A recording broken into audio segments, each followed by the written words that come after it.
देखिए भाई, हमारे पास क्या गिवन है कि हमारे पास to get maximum current in resistance of 3 ohm, है ना। मैक्सिमम हमारे पास करंट की बात की है हमने, तो मैक्सिमम करंट के लिए कंडीशन आपको पता है कि हमारे पास जो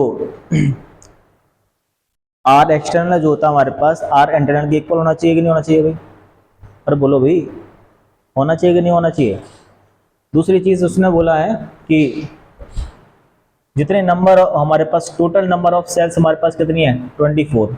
इसका मतलब उसने बोला है कि एम एन, जो हमारे पास एम एन है वो कितना हमारे पास 24 है कि नहीं? आपको बताया था टोटल नंबर ऑफ सेल्स कितने होते हैं रोज और कॉलम को मिला करके 24 तो होते हैं ना, मतलब एम एन होते हैं।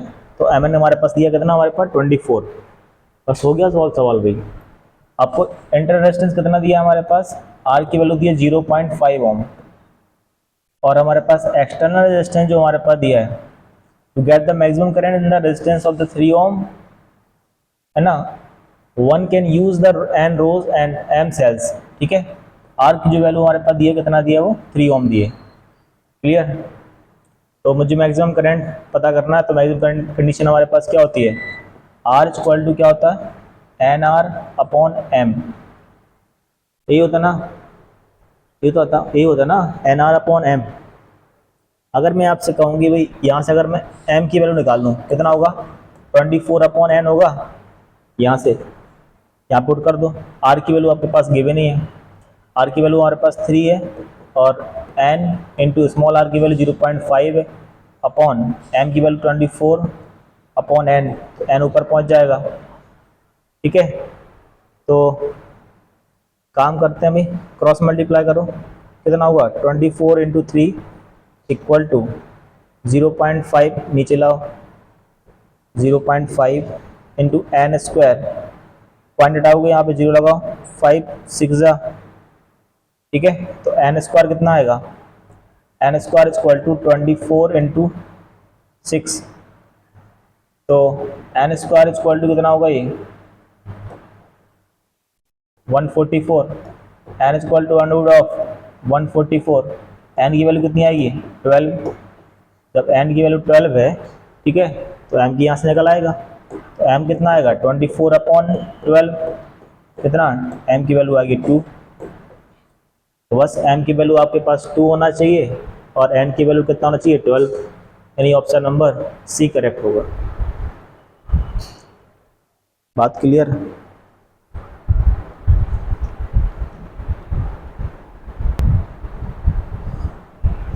चलो देखो भाई, हमारे पास इंपॉर्टेंट है ये किरचॉफ लॉ, ठीक है।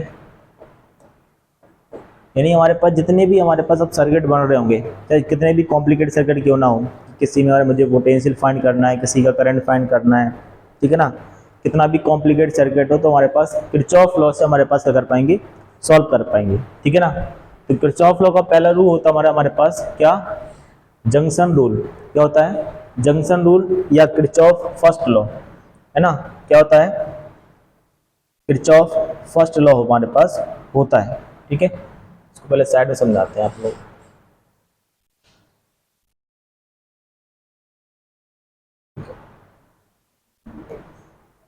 देखिए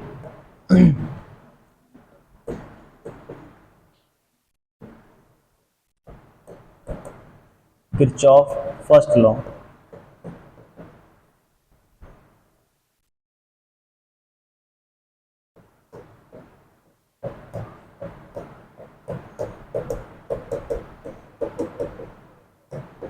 किरचॉफ फर्स्ट लॉ, ठीक है। फर्स्ट लॉ को हम केसीएल भी बोलते हैं, क्या बोलते हैं, केसीएल, ठीक है ना। किरचॉफ करंट लॉ भी बोलते हैं शॉर्ट फॉर्म में, ठीक है।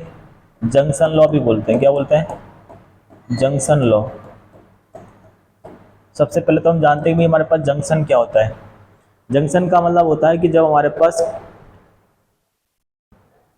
पास क्या हो कि एक ही पॉइंट पे, ऐसा पॉइंट है ना जहाँ पे हमारे पास क्या हो, है ना, मोर देन 2 वायर्स हमारे पास कनेक्ट हो रहे हो, ठीक है ना। एक ऐसा पॉइंट जहाँ पर क्या हो, मोर देन 2 वायर्स हमारे पास कनेक्ट हो रहे हो, उस पॉइंट को बोलते हैं हम जंक्शन पॉइंट। क्या बोलते हैं, सपोज हमारे पास यहाँ से करंट आया अभी, ठीक है, यहाँ से बढ़ गया, यहाँ से भी बढ़ गया, ठीक है ना। तो ये जो पॉइंट आप देख पा रहे हैं, इस पॉइंट को बोलते हैं हम जंक्शन पॉइंट। क्या बोलते हैं? Junction point. ठीक है, जहाँ पे हमारे पास मोर देन 2 वायर्स हमारे पास कनेक्ट हो रहे हों, ठीक है ना, उस पॉइंट को बोलेंगे जंक्शन। जहाँ पे 2 वायर्स कनेक्ट होते हैं ना, जैसे हमारे पास एक वायर ये आया, एक वायर हमारे पास यहाँ पे आ गया, ये एक्चुअली हमारे पास ये तो एक ही वायर हुआ, मान लेते हैं यहाँ पे एक वायर आ गया हमारे पास और एक वायर हमारे पास ऐसे निकला। इस पॉइंट को बोलते हैं हम नोड। क्या बोलते हैं? क्या बोलते हैं? नोड बोलते हैं। ठीक है, तो जहाँ पे मोर देन 2 वायर्स कनेक्ट होंगे वहाँ पे बोलेंगे, उसको बोलेंगे अपन क्या? Junction point. ठीक है ना, जैसे आपने देखा होगा कि जो हमारे पास रेलवेज होते हैं, है ना, तो इलाहाबाद जंक्शन या प्रयागराज जंक्शन जंक्शन मतलब बहुत सारी, है ना, रेलवे ट्रैक हमारे पास एक ही पटरी पे जाके मिलते हैं। ठीक है ना, तो वो पॉइंट हमारे पास कहलाता है क्या? Junction point. ठीक है ना, तो जो छोटे मोटे स्टेशन होते हैं वहाँ पे उसको जंक्शन नहीं बोलते हैं। जहाँ पे हमारे पास बड़ा स्टेशन होगा भाई, वहाँ पे हमारे जाके क्या होंगे भाई? सभी रेलवे ट्रैक मिलेंगे एक ही पटरी पर।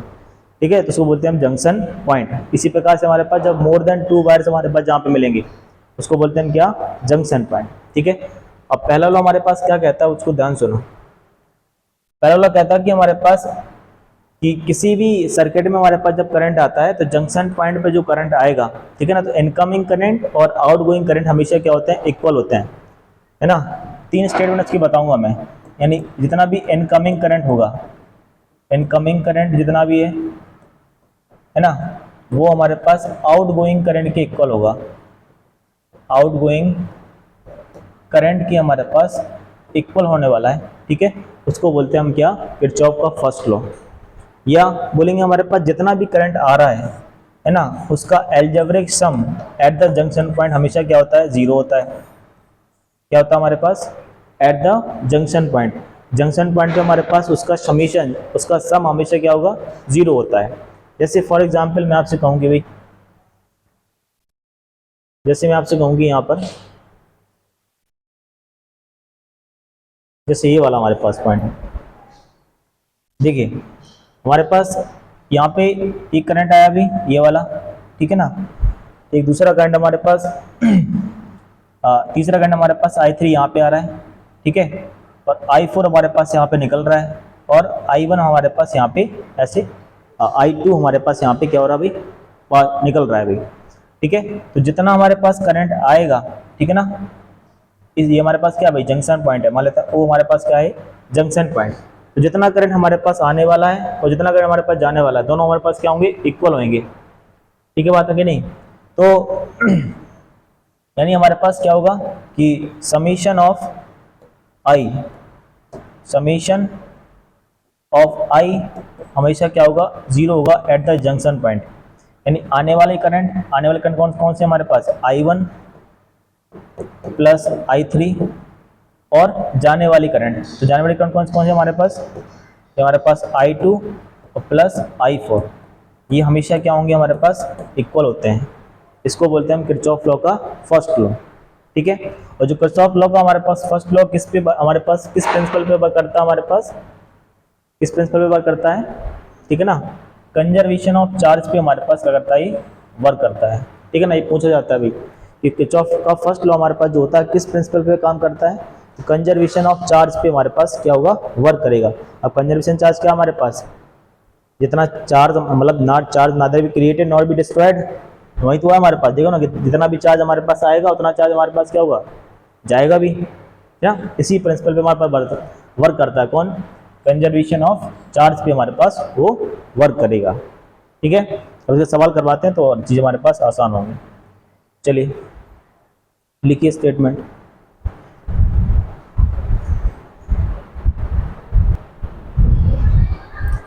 देखो भाई ठीक है ना, समझ में आई ना यहाँ तक बात कि in a circuit at any junction sum of the current, जितना भी करंट हमारे पास आएगा एंटरिंग द जंक्शन, जितना एंटर करेगा तो must equal the sum of the current leaving the junction, और जंक्शन से जितना हमारे पास करंट जाएगा उसका सम हमेशा क्या होगा?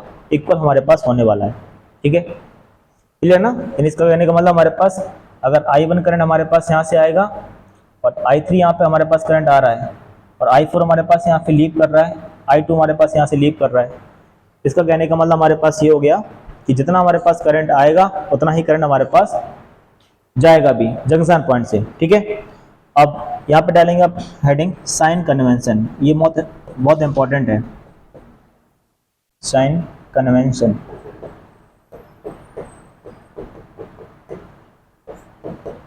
हेडिंग साइन कन्वेंशन, ठीक है।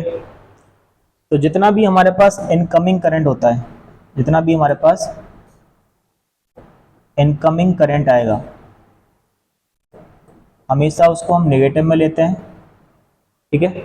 जितना भी हमारे पास आउटगोइंग करंट होगा, आउटगोइंग करंट होगा,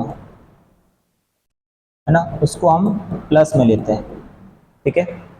जितना भी हमारे पास इनकमिंग करंट होगा वो नेगेटिव में लेंगे, और जितना भी आउटगोइंग करंट होगा वो हमारे पास पॉजिटिव।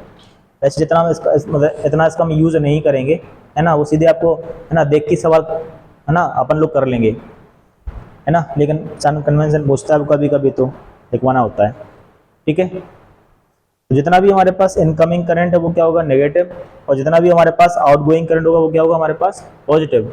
तो अगर मैं इसकी बात करूँ तो क्या होगा हमारे पास, कैसे लिखेंगे इसको, इनकमिंग हमारे पास क्या भाई I1 है और I3 है, इसका मतलब I1 नेगेटिव लेंगे और I3 भी हमारे पास नेगेटिव लेंगे, आप पॉजिटिव क्या लेंगे हमारे पास I4 plus I2 equal to 0, ये हमारे पास है स्टेटमेंट। बात समझ गए ना। तो बात तो वही होगी ना, देखो भाई बात तो वही हुई ना कि मतलब जितना भी हमारे पास इनकमिंग करंट होगा यानी I4 प्लस I2 वो किसके इक्वल होने वाला भाई, I1 प्लस I3 के, बोलो बात तो वही है ना, ठीक है ना। तो जितना करंट हमारे पास जंक्शन पे आएगा उतना ही करंट हमारे पास जंक्शन से जाएगा, ठीक है, याद रखेंगे इस पॉइंट को, ठीक है ना, गलती नहीं करनी है। हुआ यहाँ तक, ठीक है। चलिए हटा इसको हम, चलो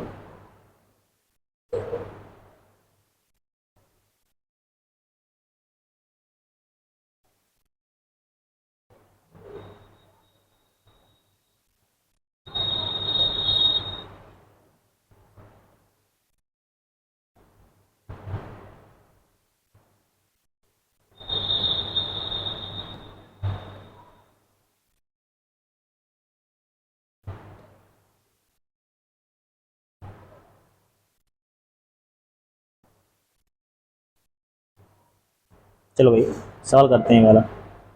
find the value of the I in the networks as shown the figure. क्या निकालना हमको भाई, करंट हमको फाइंड करना है, ठीक है, यानी आई हमको फाइंड करना है कि हमारे पास यहाँ से कितना करंट हमारे पास जाएगा, ठीक है।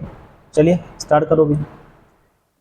अब ध्यान से देखेंगे हमारे पास कितना करंट आ रहा है अभी, 3 एम्पियर आ रहा, यहाँ पे 3 एम्पियर आया, ठीक है ना। देखो भाई ये कॉमन सेंस से हमारे पास सवाल सॉल्व होएगा, ठीक है। अब यहाँ से हमारे पास 3 एम्पियर करंट आया और 1.5 यहाँ पे चला गया, तो बचा हुआ कहाँ पे जाएगा, इस वाली ब्रांच में जाएगा नहीं जाएगा, तो बचा हुआ हमारे पास कहाँ पे जाएगा 1.5 इसमें जाएगा, यानी एक्स वाली में एक्स वाली ब्रांच में या एक्स वाली ब्रांच में कितना जाएगा 1.5 एम्पियर हमारे पास जाएगा। अब 1.5 जाने के बाद हमारे पास 1 एम्पियर तो इसमें चला गया, बचा हुआ किसमें जाएगा हमारे पास यहाँ पे 0.5 तो इसमें जाएगा, बोलो भाई।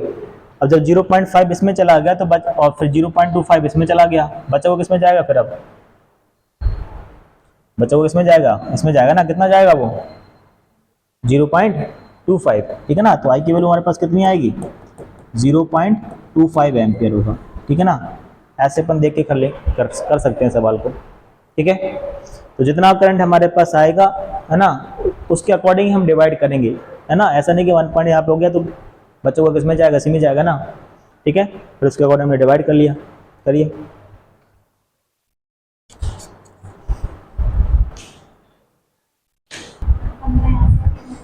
चलो देखो, सो लगे figure show the network of current,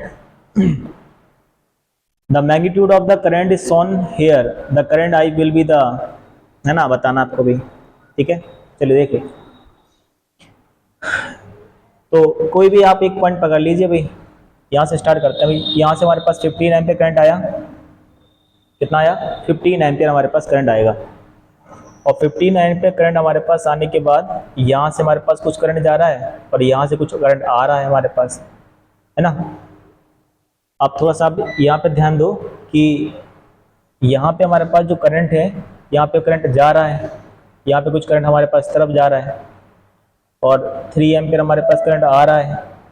इसका मतलब 3 एम्पीयर हमारे पास करंट यहाँ से आएगा, बोलो भाई, और यहाँ पे जाएगा। अब यहाँ से भी करंट आएगा, दोनों मिल जाएंगे हमारे पास, बोलो भाई। यहाँ से करंट आ रहा है ना हमारे पास, इसका मतलब 15 एम्पीयर जो करंट होगा पूरा यहाँ से चला जाएगा, बोलो। यहाँ तो जा ही रहा है ना, वो तो हमारे पास ऊपर की तरफ आ रहा है करंट कोई। तो 15 और +3 कितना हुआ, 18 एम्पीयर। तो इसका मतलब इस वाली ब्रांच में तो 18 एम्पीयर आ रहा होगा। अब 18 एम्पीयर आने के बाद, ठीक है ना, 18 एम्पीयर आने के बाद हमारे पास उसने बोला है कि यहाँ पे हमारे पास करंट जो आ रहा है 5 एम्पीयर आ रहा है, यहाँ से यहाँ पे कुछ करंट जा रहा है और यहाँ पे कुछ करंट जा रहा है, ठीक है। तो यहाँ पे कितना जाएगा ये पूछा है, ठीक है। तो इसका मतलब क्या हुआ भाई, इसका मतलब क्या हुआ कि 15 हमारे पास यहाँ से आया, है ना। तो 15 में कुछ तो यहाँ पे जाएगा ना। ऑप्शन हमारे पास क्या दे रहा है, 3, 13, 23 और -3, ओके। तो 15 हमारे पास आएगा यहाँ से और 3 यहाँ पे आ रहा है। 15 और 3 हमारे पास 18 हुआ, बट यहाँ से भी तो कुछ करंट हमारे पास ऐड होगा ना इसमें ऐसे। अब वो कितना करंट होगा ये पता करना है अपन को।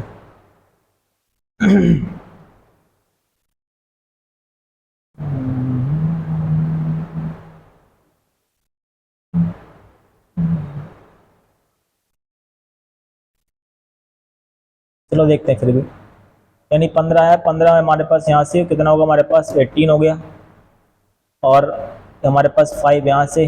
तो आप बता रहे हैं कि 18 + 5 ऐसे है क्या, 23 ऐसे बता रहे हैं। हाँ जी, 23 ऑप्शन में भी है ना। 23 हमारे पास ऑप्शन में भी हमारे पास है।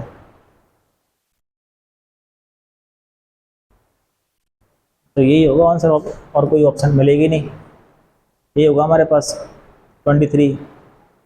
कितना आ रहा है, 23 आएगा।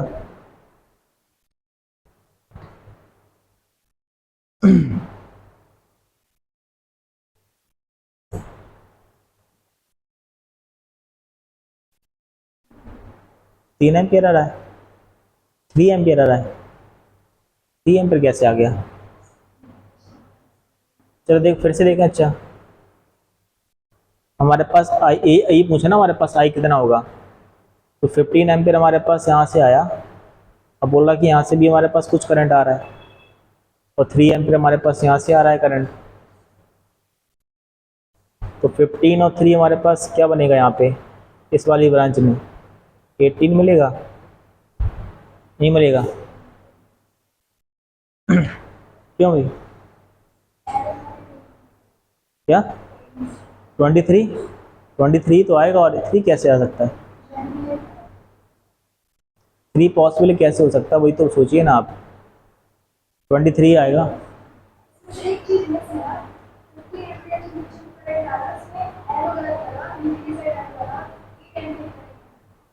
एट एम्पियर करंट इसमें, अच्छा मतलब गलत है सवाल ये, है ना, मिसप्रिंट हो सकता है। 8 एम्पियर हमारे पास यहाँ पे आ रहा है, ऐसा कुछ है। तो 8 एम्पियर यहाँ पे आ रहा है, तो बच्चा को कितना जाएगा, 7 यहाँ पे जाएगा, है ना। और 7 जब यहाँ पे जाएगा तो 3 यहाँ से आ रहा है, तो कितना होगा, 10 यहाँ पर होगा, नहीं होगा। अब ये तो ये भी गलत दिखा फिर, ये सही है। तो 8 एम्पियर यहाँ से आएगा और 5 एम्पियर यहाँ से आएगा, तो यहाँ पे कितना मिलेगा, 8 5 कितना हुआ है, 13। और जब यहाँ पे आएगा और ये तीनों मिलेंगे तो कितना होगा, 23। ऐसा ही तो है, ठीक है। तो ऑप्शन नंबर हमारे पास सी करेक्ट होगा, ठीक है। कर लोगे ना, चलिए। अब बात करेंगे हमारे पास किरचॉफ सेकंड लॉ की। किसकी बात करेंगे? Kirchhoff second law. चलिए स्टार्ट करेंगे। देखिए किरचॉफ सेकंड लॉ हमारे पास ये बहुत इंपॉर्टेंट है भैया, है ना, इससे इसके बिना सवाल ही नहीं हो पाएंगे हमारे, मोस्ट इंपॉर्टेंट है। क्लियर? किरचॉफ सेकंड लॉ क्या कहता है हमारे पास कि जितने भी हमारे पास, है ना, इलेक्ट्रिकल सर्किट में जितने भी हमारे पास कंपोनेंट जुड़े होंगे, चाहे वो ईएमएफ हो, चाहे वो हमारे पास रेजिस्टेंस हो, चाहे वो हमारे पास इंटरनल रेजिस्टेंस हो, जितने भी हमारे पास कंपोनेंट होंगे सब में वोल्टेज आएगा। अरे बोलो भाई, सब में वोल्टेज आएगा ना। जितना भी वोल्टेज हमारे पास होगा, उन सभी कंपोनेंट का जो हमारे पास वोल्टेज होगा, है ना, उनका हमारे पास अलजेब्रिक सम क्या होता है? हमारे पास जीरो होता है। क्या होता है? यानी जितने भी हमारे पास सर्किट में कंपोनेंट जुड़े होंगे ना, चाहे बैटरी हो, चाहे वो सेल हो, चाहे वो हमारे पास रेजिस्टेंस हो, चाहे वो इंटरनल रेजिस्टेंस हो, ठीक है ना, उन सब का वोल्टेज का अलजेब्रिक सम हमारे पास क्या होता है? जीरो। ठीक है ना, ये किसने कहा था हमारे पास? Kirchhoff second law. ठीक है ना। तो क्या हमारे पास द लॉ ऑफ, क्या कहता है हमारे पास? This law is also known as the loop law. क्या बोलते हैं इसको हम, है ना, अभी लूप बताएंगे। लूप का मतलब होता है हमारे पास क्लोज्ड लूप, क्लोज्ड पाथ। ठीक है ना, इट्स कॉल्ड लूप, है ना। लूप लॉ, लूप रूल या वोल्टेज लॉ बोलते हैं अपन, केवीएल बोलते हैं इसको। क्या बोलते हैं? केवीएल, किरचॉफ वोल्टेज लॉ बोलते हैं। क्या बोलते हैं? Kirchhoff voltage law. उसको क्या बोलते थे? KCL, Kirchhoff current law. इसको क्या बोलेंगे? Kirchhoff voltage law. And according to it the algebraic sum of the, है ना, changes in potential in the complete travel of the mesh, mesh मतलब हमारे पास क्लोज लूप, इज जीरो। क्या होता है हमारे पास, है ना, स्टेटमेंट हमारे पास यही है कि the algebraic sum of the change in potential is complete travel, है ना, क्या लिखा है? ट्रेवल्स ऑफ द मैस मतलब क्लोज लूप हमारे पास क्या होगा? जीरो होगा। यानी जितना भी हमारे पास वोल्टेज होगा उसका हमारे पास अलजेब्रिक सम क्या होगा? हमारे पास हमेशा जीरो होगा। जैसे हमारे पास, मैं आपसे कहूँ कि भाई कि हमारे पास कोई भी सर्किट है, जैसे हमारे पास, मैं आपसे कहूँ कि हमारे पास ये सर्किट हमने बना दिया भाई, ये हमने सेल जोड़ दिया, ठीक है, यहाँ पे एक रेजिस्टेंस हमारे पास कनेक्टेड है, एक रेजिस्टेंस ये हमारे पास कनेक्टेड है, ठीक है, एक बैटरी ये हमारे पास है, एक रेजिस्टेंस ये है, एक रेजिस्टेंस हमारे पास इस प्रकार से है, एक रेजिस्टेंस हमारे पास ये है, ठीक है। ऐसा कुछ हमारे पास सर्किट है। ये हमारे पास A B C D E F, ठीक है, ये हमारे पास एक सर्किट हमारे पास गिवन है। मान लेते हैं हमारे पास इसका V वोल्टेज है ना, V1 मान लेते हैं। इसका रेजिस्टेंस हमारे पास R है, ये 2R है, ये हमारे पास 3R है, ये हमारे पास V2 वोल्टेज है, ये हमारे पास 4R है, ये हमारे पास 5R है। क्लियर ना। तो इस पर हमारे पास वोल्टेज मान लेते हैं हमारे पास कितना है? V3 है, इसका वोल्टेज हमारे पास V4 है, इसका वोल्टेज हमारे पास V5 है, इसका वोल्टेज हमारे पास V6 है, इसका वोल्टेज हमारे पास V7 है, ठीक है। तो जितना भी हमारे पास क्लोज लूप होगा, क्लोज लूप की बात करें तो हमारे पास ये हमारे पास एक क्लोज लूप है A B E F A, A B E F A, ठीक है। तो अगर हम क्लोज लूप की बात करें, क्लोज लूप क्या हमारे पास ए बी ई एफ ए, ये तो हमारे पास हुआ है क्लोज लूप। तो इसका जितना भी पोटेंशियल हमारे पास होगा, यानी बोलेंगे अपन क्या, B1 plus B5 plus B6 equal to 0, है ना। इन सब का पोटेंशियल हमारे पास क्या होने वाला है? 0 होने वाला है। अगर हम दूसरे लूप की बात करें, है ना, क्लोज लूप, क्लोज्ड लूप क्या हमारे पास B C D E B, ये हमारे पास क्या है? दूसरा क्लोज लूप है। इसमें जितना भी पोटेंशियल होगा हमारे पास हर एक इलेक्ट्रिकल कंपोनेंट का, है ना, चाहे वो रेजिस्टेंस हो चाहे बैटरी हो, सबका हमारे पास क्या लेना पड़ता है? आपको वोल्टेज लेना पड़ता है। तो V3 plus B4 plus B7 plus B2 plus B5 equal to 0, इसका हमारे पास वोल्टेज क्या होगा? हमारे पास हमेशा ही इनका अलजेब्रिक सम हमारे पास क्या होगा? 0, ठीक है ना। यही स्टेटमेंट बोलता है कि the algebraic sum of the changes in the potential in the complete, है ना, ट्रेवल्स ऑन द मैस या क्लोज लूप इज 0, क्या होता है? हमारे पास हमेशा 0 के इक्वल होगा, या समेशन ऑफ D हमारे पास क्या होगा? 0 के इक्वल होगा, ठीक है। अब इसको सवाल से और हमारे पास अच्छे से हम समझेंगे।